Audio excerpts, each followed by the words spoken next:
Welcome back to Down the Stretch, everyone. I'm Mark Cassano. Dearest Trixie, claim for $32,000 at last year's Del Mar meet, is now a Grade 1 stakes winner as she wired the 11 Philly field in winning the La Brea by a length and a half for Mike Smith and John Sadler. Our guest this morning is a gentleman who was with us for much of 2007 due to the tremendous success of his outstanding 3-year-old filly Octave, who is a finalist for the Eclipse Awards. He's got a busy afternoon in front of him as he brings back Keyed Entry in the Mr. Prospector at Gulfstream and Throng in the Native Dancer at Laurel. And he's also got an exciting 3-year-old prospect, ladies and gentlemen, live via telephone from Florida, Mr. Don Lucarelli. Don, Happy New Year and welcome back to Down the Stretch. Happy New Year to you, Mark. Thank you. Don, very important question. How's the weather in South Florida this morning? Actually, it poured all night long, and it just stopped raining now. The sun's starting to come out, and the forecast is the afternoon is supposed to be sunny and warm. But I was overlooking at the track, and I'd be very surprised if they can get it in shape for a fast track. They'll seal it, I'm sure, and looks like it'll be an off track. Donnie, that might not be too bad for Keyed Entry. If I remember correctly, in the past he's handled an off-surface pretty well, hasn't he? Actually, yeah, he holds the track record for 7.5 furlongs because in that Hutchinson race it was a sloppy track, but it was fast underneath. And yeah, no, he should handle the off-surface. I would think you would think it would play in his favor a little bit. Don, in a moment, our audience is going to take a look at last year's Deputy Minister. That was the last victory for Keyed Entry. And to be very frank, for that matter, it was the last good race for him as he came off a pair of poor efforts where he bore out quite badly. Donnie, what was the matter with Keyed Entry? Well, I think as you're watching that Deputy Minister, you'll see his style is usually find the way to the front and then go from there. And he, usually isn't headed once he gets the lead. But what happened is somewhere after that race, we had known that he grabbed the quarter, but apparently he cast himself in the stall or something, and we didn't know it. But after the race in July, Todd said, let's get him back down to the farm and let him turn out and see what happens. And we did a scintigraphy on him, and he had a fractured jaw. And so we're thinking that it happened somewhere there after the Deputy Minister, and it, was undetected. And so the time off has healed that situation. But for this race, we definitely have some real heavy blinkers. They're real closed blinkers, so he can only see basically what's right in front of him. And hopefully he's forgotten about the bearing out on the turn. Donnie, do you feel confident that his physical problems with the jaw situation are behind him? From that standpoint, I do, yeah. We had him in a bitless bridle. We had him on a rubber bit, and he worked, I want to say it was December 30th at Palm Beach Downs, and ever since he's gone back to Todd's operation, he's not bearing out, and that work, the Breeze in 59-1, I believe it was, he handled that very professionally and did it very comfortably. Yeah, I'm not one for blazing fast works, but I did a little bit of research on that work, and that last work at Palm Beach Downs was actually 2 full seconds, not 2/5 of a second, 2 full seconds faster than the next fastest work. Was Todd pleased with that final work?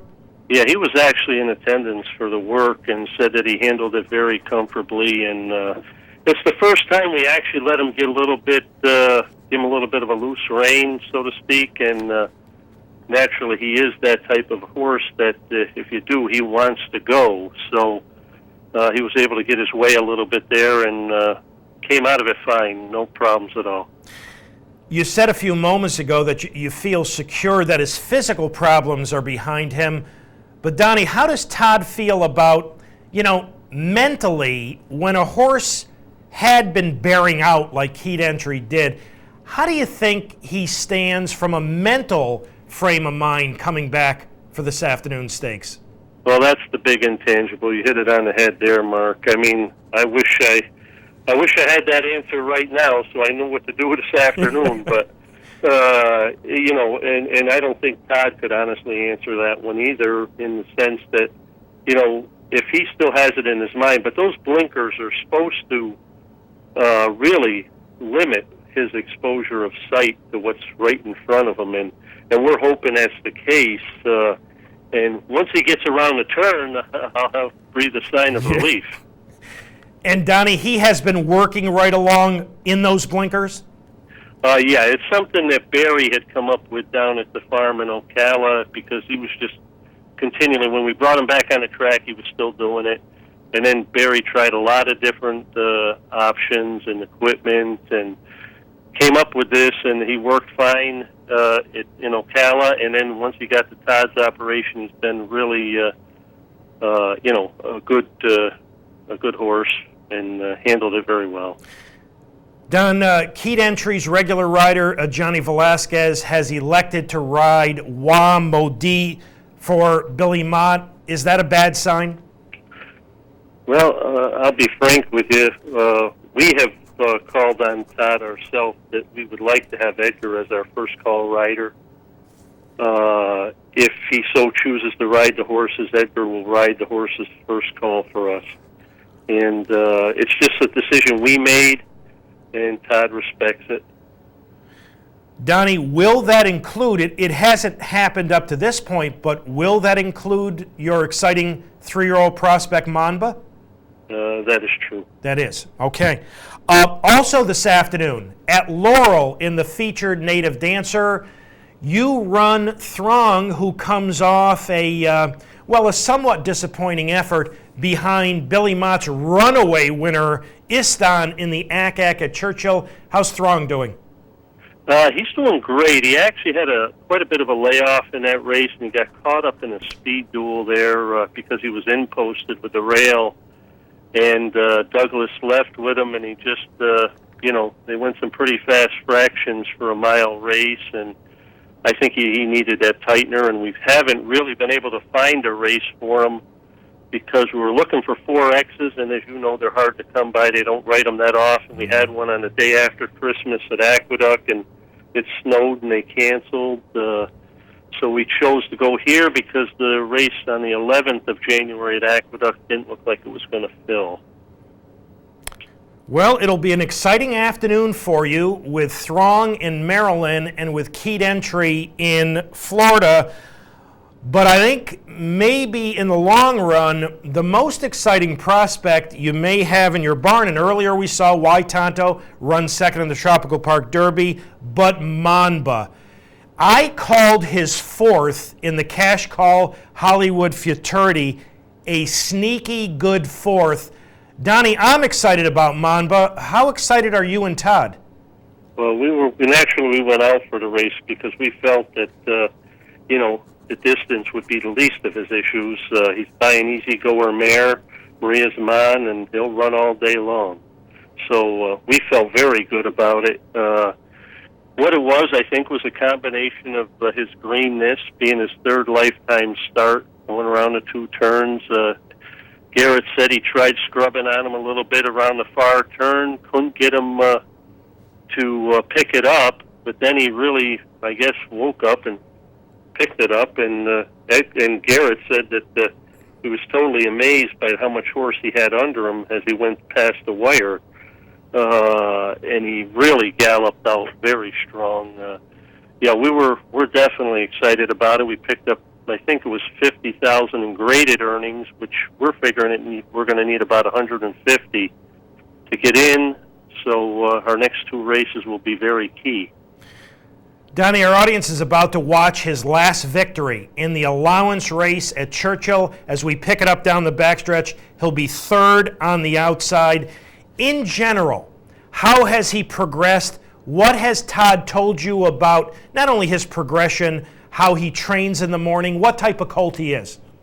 Well, I have to say that because he does not train that well in the morning. I mean, he's an average worker in the morning, and you really have to get after him a little bit. But He is a very smart horse, they're saying, and he does pick up on things, and he realizes in the afternoon when it comes time to go to work, he's a totally different type of horse, and he'll do what is necessary. I think a longer stretch will definitely play to his favor, even though he can be forwardly placed and tactically put into position. But in that race you were watching, he was racing wide throughout and got up and actually when Renee got off the horse, he said, once this horse really totally figures it out, you really have a Derby horse on your hands, is the way he put it.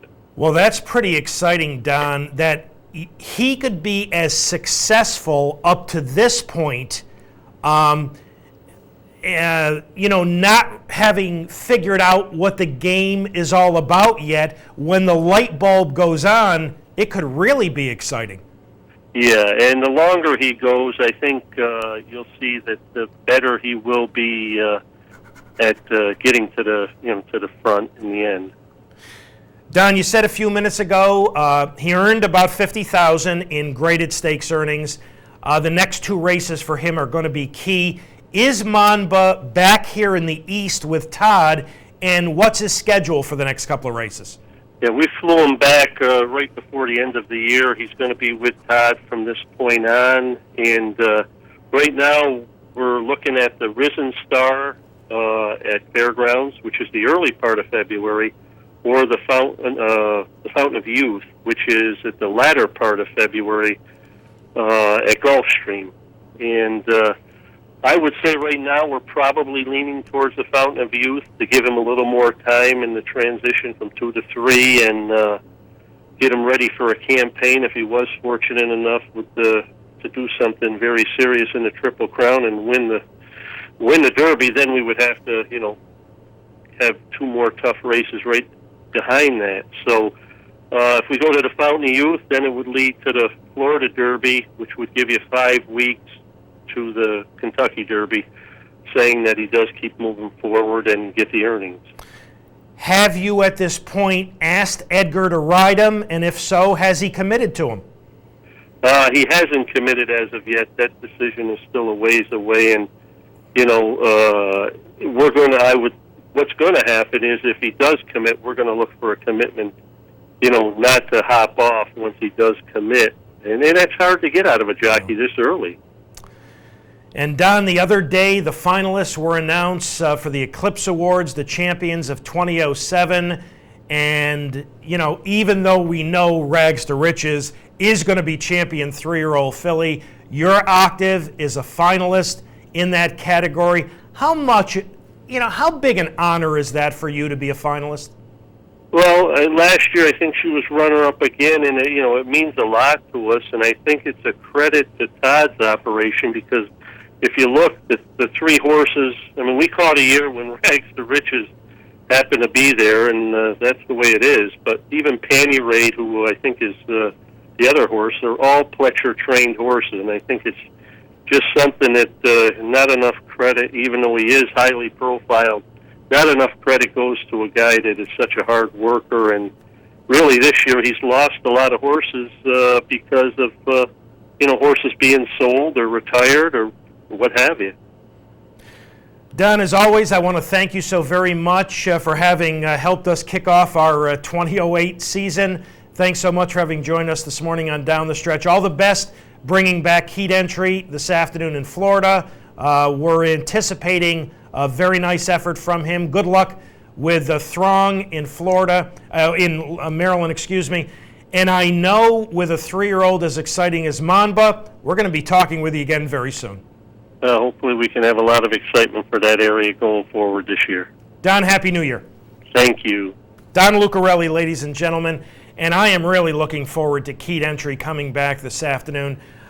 From a handicapping standpoint, you do have to be very cautious with a horse who performed the way he did in his last couple of starts, bearing out so badly around the turns. Let's hope that the combination of the physical problems hopefully being behind him, the jaw problem being behind him, and the blinkers, And if it's the type of wet track that he likes, he could run awfully well this afternoon.